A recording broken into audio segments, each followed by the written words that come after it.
luôn lui tuồng nung xia hay phùng cả xót lại lung túc mual xóa dầu đi một chín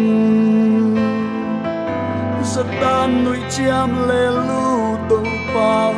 hơn pin sul kik sim thu lê lâu lung túc mual xóa dầu đi ngoài sim lấy mi rất đam lại ngoan đến đất tiếng đang ngom lâu đâu ba năng lâu ngã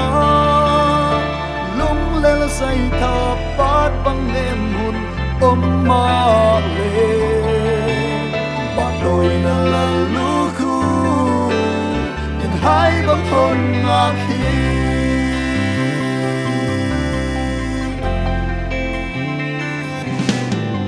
ngày xin lệ ya lung ngay na gen thấy thoa kinh sắc min thần xia qua lại cả lên sông in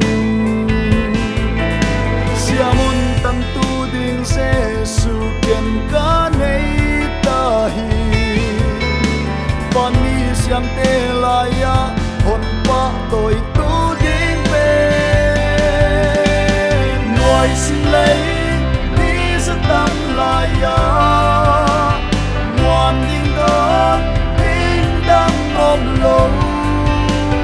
đâu ba năng lồng lung lên say thả bát băng em hồn ôm ma về qua tôi là lũ khu hai bóng hồn ngạc khi